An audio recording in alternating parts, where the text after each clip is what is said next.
Hello दोस्तों, आज हम क्लास 12 के द फर्स्ट चैप्टर का अध्ययन करेंगे। The last lesson. क्लास 12 की यूपी बोर्ड के फर्स्ट चैप्टर न्यू सिलेबस के अनुसार हमारा अध्ययन होगा द लास्ट लेसन, अंतिम पाठ। अल्फोंजे डॉडेट बहुत ही इंपॉर्टेंट चैप्टर है और यूपी बोर्ड के सभी स्टूडेंट इसे बहुत ध्यान से पढ़ें और इस नए लेसन का आनंद लें। तो आइए इस लेसन के बारे में हम विधिवत ज्ञान हासिल करते हैं। पहले ये कहानी जो शुरू हो रही है अबाउट द ऑथर के बारे में देखते हैं। अल्फोंजे डॉडेट 1840-1897 was a French novelist and short story writer. The last lesson is set in the days of Franco-Prussian War 1870-71, in which France was defeated by Prussia, led by Bismarck. Prussia then consisted of what now are the nation of Germany, Poland, and parts of Australia. In the story, the French districts of Alsace and Lorraine have passed into Prussian hands. Read the story to find out what effect this had on life at school. अब इसका हिंदी जानते हैं।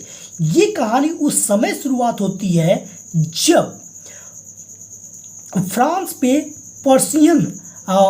और Persian war हो रहा था 1870 और 71 में, और पर्शिया ने फ्रांस पर आक्रमण करके उसके दो डिस्ट्रिक्ट को, एलांसो को और लोरेन्ने को, एलांस और लोरेन्ने को अपने कब्जे में ले लिया था।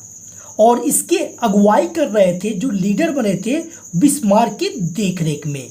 बिस्मार्क लीडर थे और पर्शिया ने फ्रांस पे आक्रमण कर उसके दो कैपिटल को, एलांसो और लोरेन्ने को, अपने कब्जे में ले लिया। यह उसी समय की घटना है। ये 1870 और 71 में जो युद्ध हुआ उसके बारे में कहानी लिखी गई है।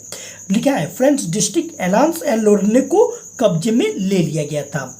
अब इस पाठ में जो पढ़ रहे हैं उसके बारे में।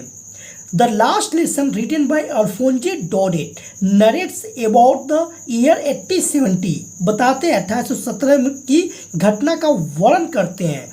When the Persian forces under Bismarck की देखरेख में पर्शिया की सेना ने अटैक एंड कैप्चर फ्रांस को पर अपना अधिकार जमा लिया, हमला करके। The new Persian rulers discontinued the teaching of French language in the school of Alsace and Lorraine. कहा जाता है कि किसी देश को अगर आप जीत लेते हैं तो सबसे पहले वहाँ की भाषा को बदलिए। तो इसी प्रकार इसमें भी हुआ। जब पर्शिया ने फ्रांस को जीत लिया तो उसके दो डिस्ट्रिक्ट एलांस और लोरेन्ने को वहाँ के स्कूल में जो फ्रांस लैंग्वेज पढ़ाई जाती थी, फ्रेंच लैंग्वेज, उसको बदल कर अब पर्शियन लैंग्वेज पढ़ाई जाएगी, यानी कि जर्मन भाषा सिखाई जाएगी। ये आदेश जारी कर दिया गया। The French teachers were asked to leave. अब फ्रांस के टीचर को वहाँ से वो फ्रांस जगह छोड़कर जाना था। अब हम आते हैं स्टोरी पे। तो ये हमारी स्टोरी है। अब यहाँ पे आई यानी कि लेखक अल्फोंज डॉडेट, इसका नाम फ्रेंच होता है। फ्रेंच आगे हमें मिलेगा। फ्रेंच नाम का यह बालक I started for school very late that morning and was in great dread of a scolding especially because mister Hamel. यह बता रहा है, फ्रेंच बता रहा है कि मैं स्कूल के लिए जाने वाला था। हर सुबह जब मैं जाता था स्कूल के लिए तो काफ़ी देर हो जाती थी, late, and was in great dread of scolding, और स्कूल पहुंचते हुए काफ़ी वो डांट फटकार के डर से घबराया हुआ होता था। स्पेशली बिकॉज मिस्टर हैमिल जो उसके अध्यापक थे उनके कारण had said that he would questions us on participle, क्योंकि आज के दिन भी मिस्टर हैमिल उसके अध्यापक उससे पार्टिसिपल के बारे में प्रश्न पूछने वाले थे। And I did not know the first word about them, और फ्रेंच बताता है कि मुझे पार्टिसिपल का पहला पी भी अक्षर भी नहीं आता, पहला वर्ड भी मैं नहीं जानता। For a moment I thought of running away. पहले उसने सोचा कि मुझे यहाँ वहाँ स्कूल नहीं जाना है, इधर उधर भागते रहूँगा। And spending the day out of doors, और दरवाजे के अगल बगल घूमते हुए पूरा समय बिता दूंगा। It was so warm so bright, यह उसको बहुत अच्छा और गर्म महसूस होता था। The birds were chirping at the edge of the woods, जंगलों में पक्षियों की चहचहाने की आवाज़ उसे मनमोहक कर देती थी। And in the open field back of the saw mill the Persian soldiers were drilling, और पर्शियन सोल्जर जो साम मिल के खुले हुए फील्ड में ड्रिलिंग कर रहे थे, या ढोल तगाड़ों के साथ अपना मार्च कर रहे थे। It was all much more tempting, ये सारी कंडीशन इस लेखक को यानी कि फ्रेंच को बहुत मनमोहक लग रही थी विद्यालय में पढ़ने की अपेक्षा। Then the rule for participle, यानी कि पार्टिसिपल के नियम याद करने की अपेक्षा। But I had the strength to resist and hurried off to school, लेकिन वो कहता है मेरे अंदर विरोध करने की शक्ति है और तेजी से वो स्कूल की तरफ चल पड़ता है। When I passed the town hall, there was a crowd in front of the bulletin board. जब लेखक बताता है कि मैं टाउन हॉल के नज़दीक से गुजरा, तब मैंने एक भीड़ देखी। बुलेटिन बोर्ड, ये बुलेटिन बोर्ड जो होता है ये स्कूल के पास ही है और यह नोटिस बोर्ड की तरह होता है, वहाँ पे सारी सूचनाएं लिख दी जाती थी। For the last 2 years all our bad news had come from there, क्योंकि पिछले 2 सालों से उस नोटिस बोर्ड पर बुरे बुरे समाचार लिखे जा रहे थे। The lost battles, the trap, the orders of the commanding officers, and I thought to myself, और मैंने अपने आप में सोचा विदाउट स्टॉपिंग, बिना वहाँ रुके, what can be the matter now, आज कौन सी घटना घट गई होगी। Then I hurried by as fast as I could go, तब मैं काफ़ी जल्दबाजी तेजी से करके आगे बढ़ा। द ब्लैक स्मिथ, और आगे मैंने देखा कि एक लोहार, वाटर, HCS साइलेंट है, लोहार का नाम है वाटर। यह लोहार who was there with his apprentice, जो अपने संरक्षकों के साथ वहीं पे था। रीडिंग द बुलेटिन, वह भी समाचार को पढ़ रहा था। कॉल्ड आफ्टर मी, तब उसने मुझे पुकारा। डोंट गो सो फास्ट, इतना तेज मत जाओ। Bub, you shall get to your school in plenty of time, तुम्हारे पास स्कूल जाने के लिए भरपूर समय है, तुम समय से स्कूल पहुंच जाओगे। आई थॉट, मैंने सोचा, he was making fun of me, ये जो मिस्टर वाटर है वो थोड़ा मुझे मजाकिया लगा, वो मुझे रोक रहे हैं मजाक के कारण। And rushed mister Hamel's little garden, और मैं रुका नहीं, उन पे ध्यान नहीं दिया मिस्टर वाल्टर पर, और मैं मिस्टर हैमेल लिटिल गार्डन, जो मिस्टर हैमेल थे हमारे अध्यापक, उनके छोटे से गार्डन में पहुंच गया। ऑल आउट ऑफ ब्रेथ, पूरे सांस के साथ। यूजली, हमेशा की तरह, व्हेन स्कूल बिगेन, जब स्कूल शुरू होता था, there was a great bustle, तो काफ़ी शोरगुल हुआ करती थी। Which could be heard out in the street, जिसे गलियों तक आवाज़ें साफ सुना जा सकता था।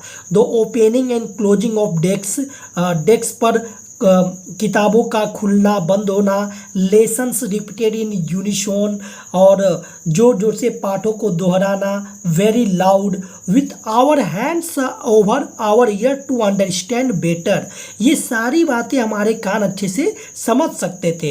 And the teacher's great ruler are rapping on the table, और टीचर के हाथ में जो छड़ी होती थी वो टेबल पर रैपिंग कर रही थी। But now it was all so still, लेकिन आज ऐसा कुछ भी नहीं हो रहा था, सब बिल्कुल शांत था।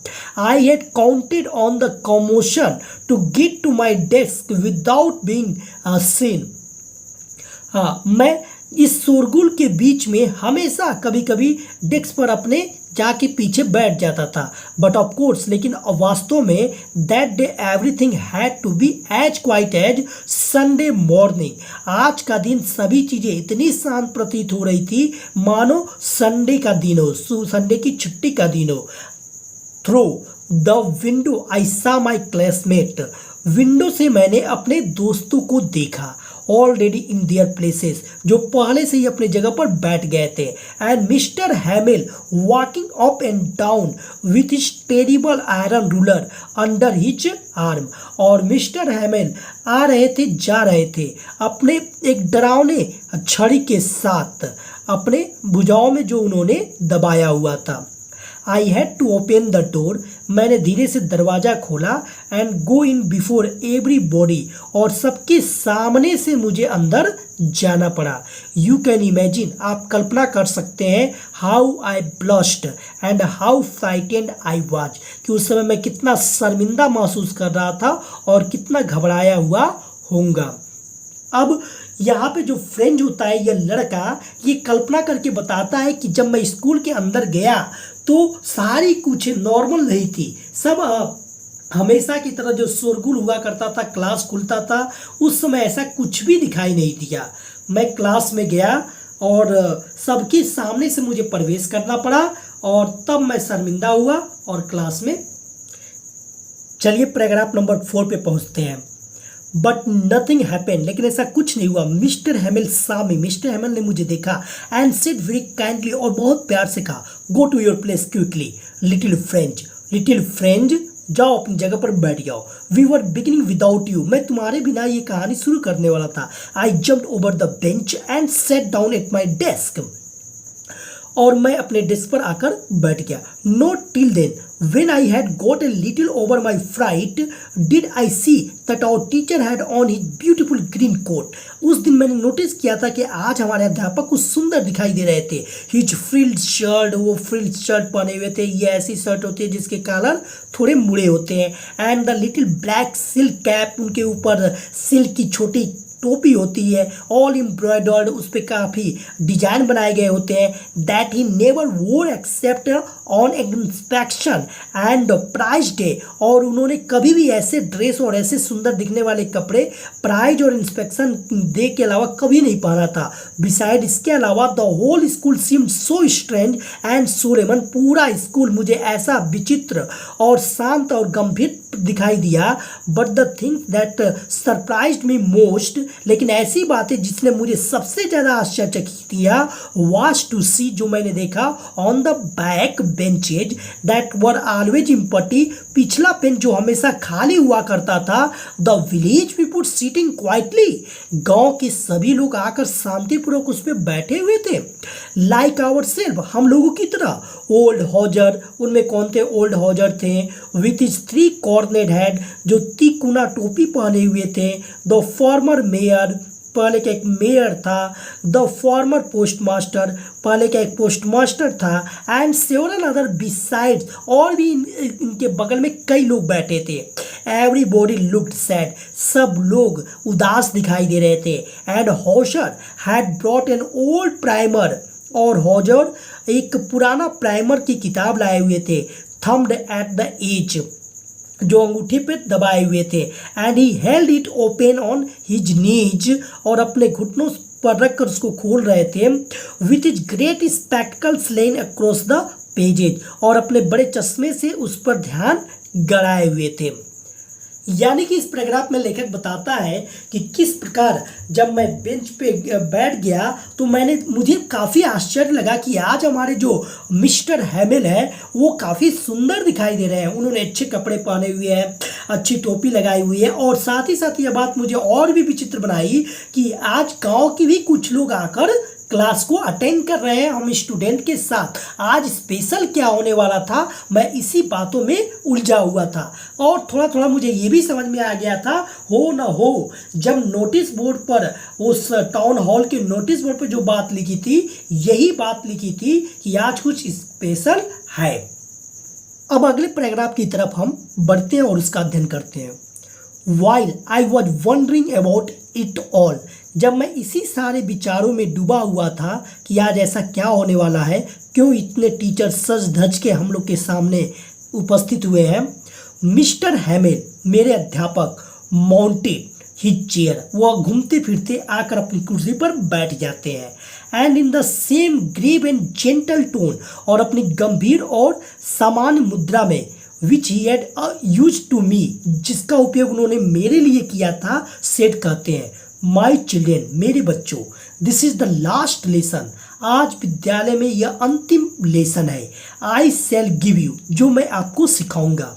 The order has come from Berlin to teach only German in the schools of Alsace and Lorraine. Alsace और लोरेन्ने के अब विद्यालयों में केवल जर्मन पढ़ाई जाएगी और यह आदेश बर्लिन से यहाँ आ चुका है। The new masters come tomorrow, नए अध्यापक कल आ जाएंगे। This is your last French lesson, आज ये सब आप सभी लोगों का फ्रेंच लेसन का अंतिम पाठ है। I want you to very attentive, मैं चाहूँगा कि आप आज सभी लोग बहुत ही एकाग्र होके इस पाठ को पढ़ें। What a thunder clap these words were to me, मेरे लिए उनके ये निकले हुए शब्द बिजली की कड़कड़ाहट की तरह प्रतीत हुए। ओह द रेचेज, कितना अभागा। That was what they had put up at the town hall, शायद यही बात थी जिन्होंने इन्होंने टाउन हॉल पे लिखवा दिया था। माई लास्ट फ्रेंच लेसन, मेरा आज अंतिम फ्रांस का पाठ। Why I hardly knew how to write, कि क्यों मैंने कितनी मुश्किल से अभी लिखना सीखा है। How I should never learn any more, मैंने अभी अधिक सीखा भी नहीं है। आई मस्ट स्टॉप देयर, मैंने अभी सब कुछ रुका हुआ था। देन ओह हाउ सॉरी, कितनी माफ़ी। I was for not learning my lesson, मैंने अपने पाठ सीखा भी नहीं, ध्यान नहीं दिया अपने पाठ को सीखने में। फॉर सीकिंग बर्ड्स एग्स, पक्षियों के अंडे इकट्ठा करने में लगा रहा। और गोइंग स्लाइडिंग ऑन द सार, सार पे स्लाइडिंग करने में लगा रहा। माई बुक्स, मेरी किताबें, that had seemed such A nuisance, जो मेरे लिए बेहुदा प्रतीत होती थी। और वाइल एगो, कुछ समय पहले, सो हैवी टू कैरी, ढोने में कितना भारी लगती थी। माई ग्रामर, मेरा grammar book, and my history of the saint की किताब were old friends now that I couldn't give up, अब मैं इसे नहीं छोड़ सकता। एंड मिस्टर हैमिल टू, और किताबों के अलावा जो मिस्टर हैमिल थे, द आइडिया, यह विचार, that he was going away, कि अब वो यहाँ नहीं पढ़ाएंगे, वो जा रहे हैं। That I should never see him again, और मैं उन्हें दोबारा नहीं देख पाऊँगा। Made me forget all about his ruler, उनके सभी बनाए गए रूल के बारे में मैं भूल गया। And how cranky he was, और ये भी भूल गया कि वह कितने बदतमीज और कितने गुस्सैल किस्म के लगते थे। ये सब केवल इस विचार से कि वह जब यहाँ से चले जाएंगे, मैं उनकी सारी कठोरता भूल चुका था। तो फ्रेंच ऐसी बातों का अनुकरण करने लगता है और कहता है कि ये क्या, आज उनका फ्रेंच सीखने का मेरा अंतिम चैप्टर है, कल के बाद मुझे फ्रेंच भाषा नहीं सिखाई जाएगी।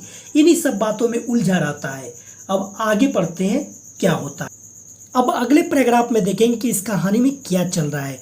आप केवल 12th के स्टूडेंट हर क्वेश्चन का बारीकी से अध्ययन करिएगा, क्योंकि बोर्ड पेपर में यहीं से प्रश्न बनाए जाएंगे। Poor man, it was in honor of this last lesson that he had put on his fine Sunday clothes. And now I understood why the old men of the village were sitting there in the back of the room. It was because they were sorry too that they had not gone to school more. It was their way of thanking our master for his 40 years of faithful service and of showing their respect for the country that was theirs no more. अब लेखक बताते हैं, यानी कि French करते हैं कि अब मुझे ये बात समझ में आ गई थी कि सभी लोग आज क्यों इकट्ठा पीछे बेंच पर बैठे हुए थे और मेरे सर ने आज संडे के दिन क्यों अच्छे कपड़े पहने हुए थे, क्योंकि वो चाह रहे थे कि आज अंतिम फ्रेंच जो मेरे सर पढ़ाएंगे उन्हें सम्मान दिया जाए। अब यह बात मैं अच्छे से समझ चुका था और यही कारण था कि सभी लोग पीछे आकर बैठे हुए थे, क्योंकि इन्होंने 40 साल तक जो निस्वार्थ भावना से सेवा किया था उसके सम्मान देने के लिए, क्योंकि अब यहाँ पे इस कंट्री को छोड़कर ये चले जाएंगे। While I was thinking all this, जब मैं ये सभी विचारों में डूबा हुआ था, I heard my name called, तो मेरा टर्न आ गया और मुझे नाम लेकर बुलाया गया। It was my turn to recite, अब मेरी बारी थी कि जो पार्टिसिपल के रूल पढ़ाए गए हैं उन्हें दोहराऊं। What would I not have given to be able to say, और मैं इस योग्य नहीं था कि सारी बातों को बता सकूंगा। That dreadful rule for the participle के उस डरावने नियम के बारे में। All through very loud and clear, बहुत साफ और जोर से आवाज़ थी। एंड विदाउट वन मिस्टेक, बिना गलती के मैं उनको बता सकूं। मैं काफ़ी हिचकिचाहट में था। But I got mixed up on the first word, जो ही मैंने पहला शब्द बोला मैंने काफ़ी कई चीज़ें उसमें मिला दिया। एंड स्टूड देयर, वहीं खड़ा रहा। होल्डिंग ऑन माई डेस्क, अपने डेस्क को पकड़ा रहा। माई हार्ट बीटिंग, मेरा दिल धड़क रहा था। And not daring to look up, और मेरा सर नीचे था। मेरा हिम्मत नहीं हो रहा था कि मैं ऊपर दिख सकूं। यानी कि मैंने पार्टिसिपल के बारे में जब मेरा टर्न आया मैं कुछ भी बता नहीं सका।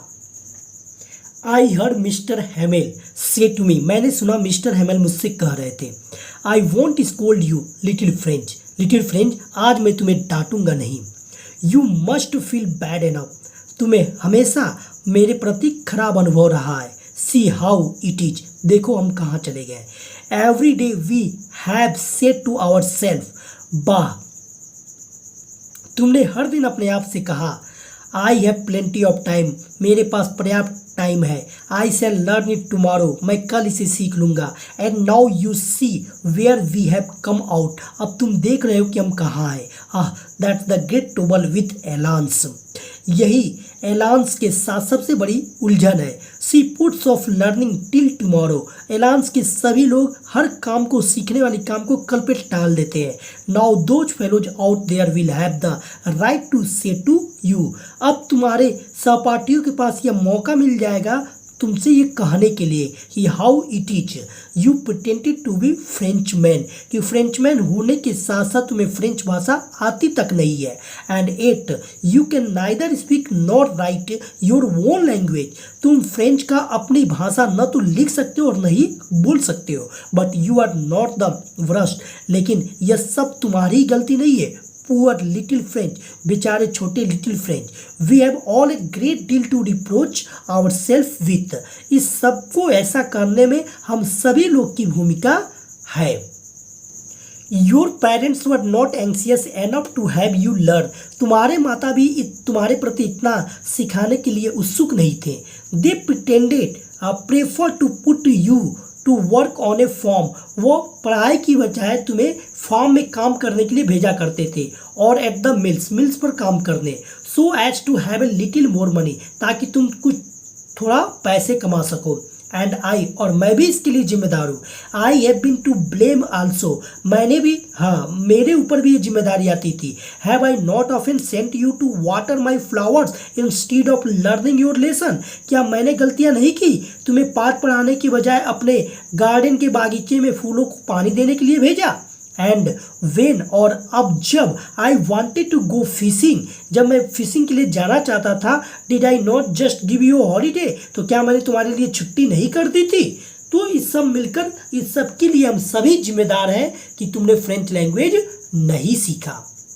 Then from one thing to another, Mr. Hamel went on to talk of the French language, saying that it was the most beautiful language in the world, the clearest, the most logical, that we must guard it among us and never forget it, because when a people are enslaved, as long as they hold fast to their language, it is as if they had the key to their prison. Then he opened a grammar and read us our lesson. I was amazed to see how well I understood it. All he said seemed so easy, I think too, that I had never listened so carefully, and that he had never exclaimed everything with so much patience. It seemed almost as if the poor man wanted to give us all he knew before going away, and to put it all into our heads at one stroke.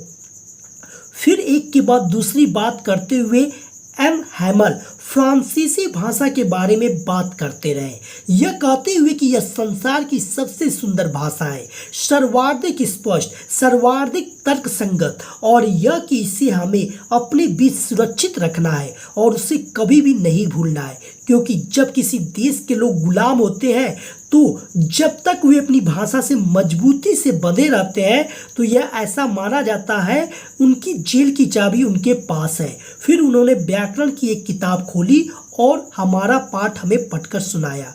मैं यह देखकर चकित था कि मुझे ये कितनी अच्छी तरह समझ आ रहा था। उन्होंने जो कुछ कहा वो बहुत बहुत सरल लगा। मैं यह भी सोचता हूँ कि मैंने कभी इतने ध्यान से नहीं सुना था और उन्होंने हर चीज़ को धैर्यपूर्वक कभी इतना अधिक स्पष्ट नहीं किया था। ऐसा लग रहा था कि बेचारा जाने से पहले वह जो कुछ जानता था उस सबको हमें दे देना चाहता था और इस सारी जानकारी को एक ही बार में हमारे दिमाग में डाल देना चाहता था। अब मिस्टर फ्रेंच बताते हैं इस पैराग्राफ में कि इस दिन उनकी मुलाकात जब मिस्टर हेमल क्लास ले रहे थे तो बता रहे थे कि आज मिस्टर हेमल इतने उत्सुक रह गए थे सिखाने के लिए कि जो भी बात वो बता रहे थे वो एक एक शब्द मुझे याद हो जा रहे थे। मैं पढ़ने में कभी रुचि नहीं ले रहा था, ये शायद मेरी अंदर की भावना रही होगी कि उनके आज के द्वारा बताया गया हर एक शब्द मेरी समझ में आ रहा था। और शायद ऐसा हो सकता था कि मिस्टर हेमल आज अपना पूरा ज्ञान हम लोगों को दे देना चाहते थे। यही सारी कारण थी कि आज की क्लास हम लोग को बिल्कुल समझ में आ रही थी। अब अगले पैराग्राफ की तरफ देखते हैं। प्यारे स्टूडेंट्स, अब इस पैराग्राफ को भी बहुत ध्यान से पूछेंगे क्योंकि ये अंतिम पैराग्राफ, 2 पैराग्राफ और चल रहे हैं जिससे आपके इंटर में बहुत सारे क्वेश्चन बनाए जाते हैं। तो आइए इस पैराग्राफ को अच्छे से समझते हैं। After the grammar we had a lesson in writing. Grammar के बाद हमें लेखनी का एक कार्य मिला। That day mister Hamel had new copies for us. Mister Hamel हम लोग के लिए नई कॉपियाँ लाए थे। Written in a beautiful round hand, जिसमें सुंदर हैंड राइटिंग से लिखी हुई थी, French Alsace. They looked like little flags floating everywhere in the schoolroom. वो स्कूल रूम में एक तैरते झंडे की तरह दिखाई दे रहे थे। Hung from the rod at the top of our desk. You ought to have seen how everyone set to work and कितने अच्छे से उस पर कार्य किया गया था। and how quiet it was, कितनी शांति थी उस दिन कमरे में।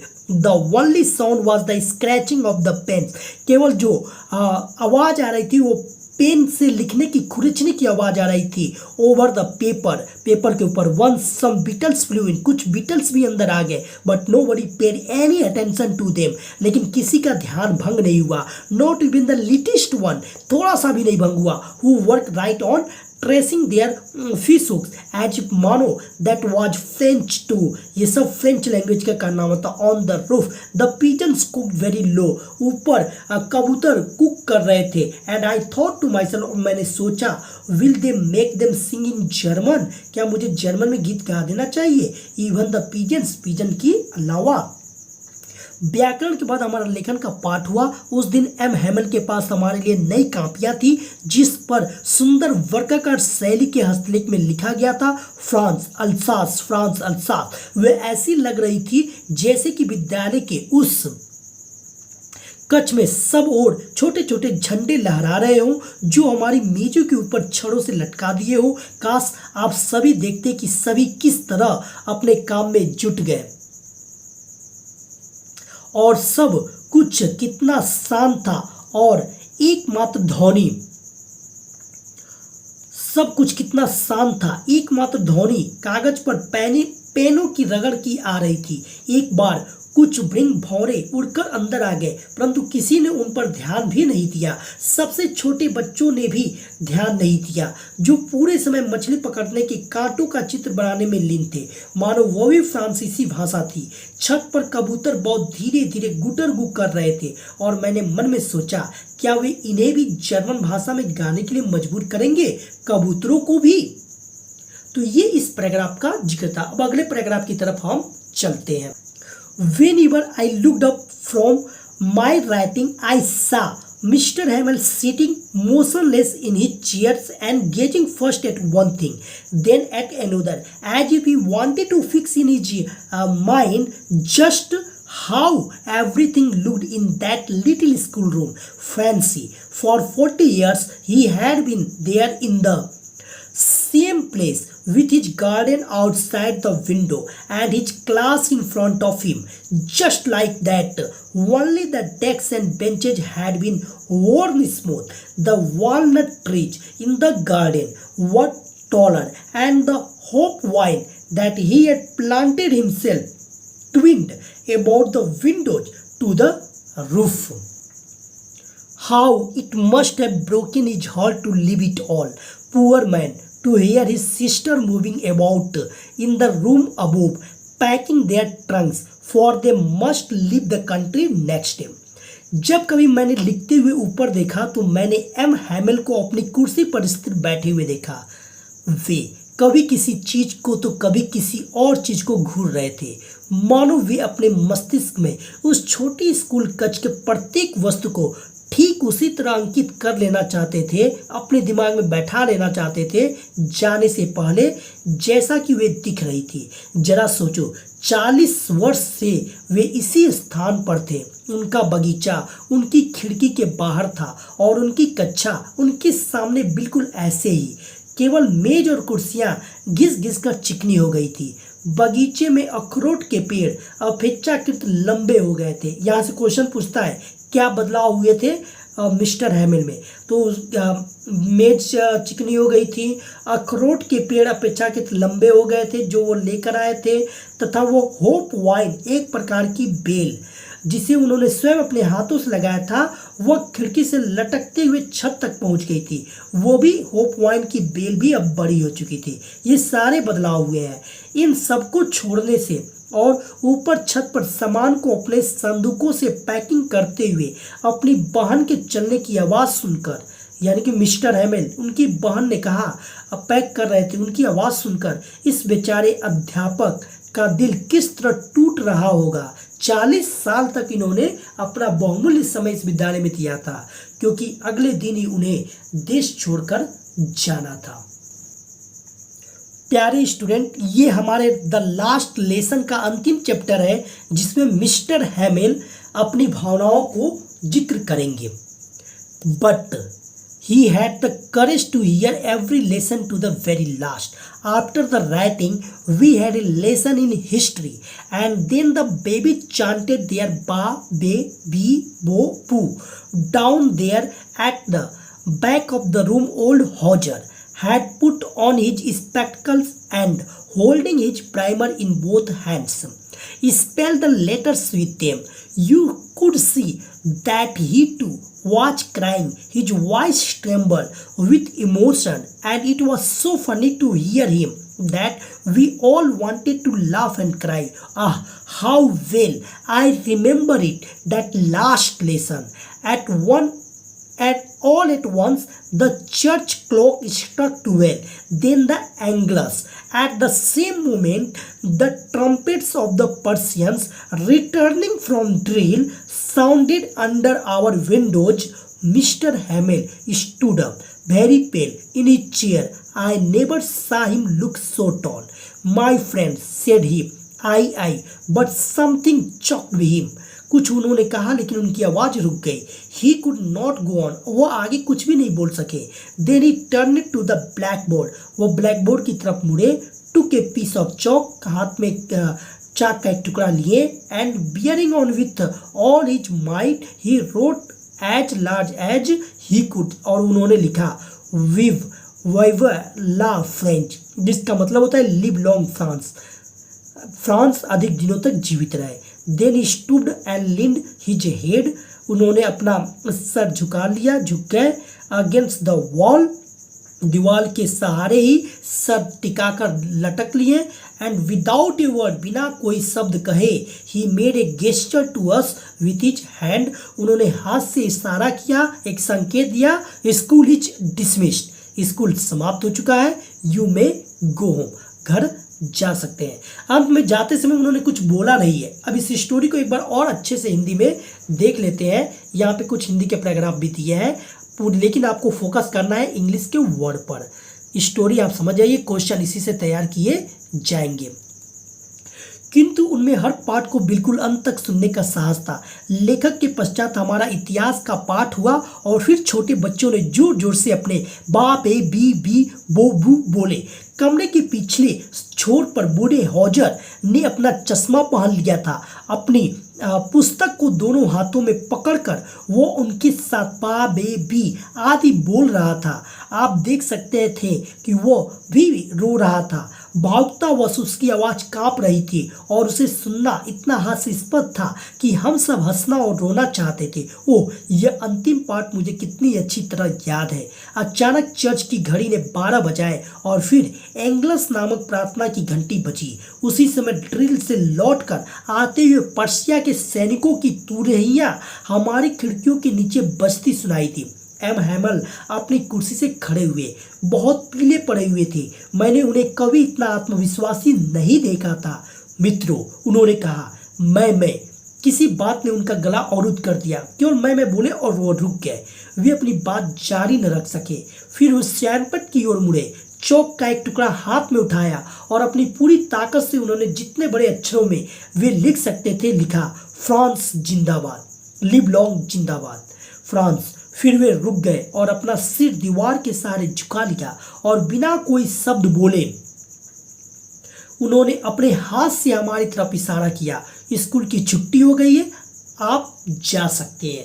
तो इस प्रकार हम लोगों ने द लास्ट लेसन जो क्लास 12 के यूपी बोर्ड का सिलेबस है उसमें दिया गया था, इसका अच्छे से इंग्लिश से और हिंदी को हमने ध्यानपूर्वक याद किया। आप सभी भी क्वेश्चन आंसर का डिस्कस करेंगे और याद करने का प्रयास करेंगे ताकि इस पाठ से संबंधित पेपर में अगर क्वेश्चन बनाए जाते हैं तो आप अच्छे से उसका सॉल्यूशन दे सकें। मिलते हैं नेक्स्ट वीडियो में। जय हिंद।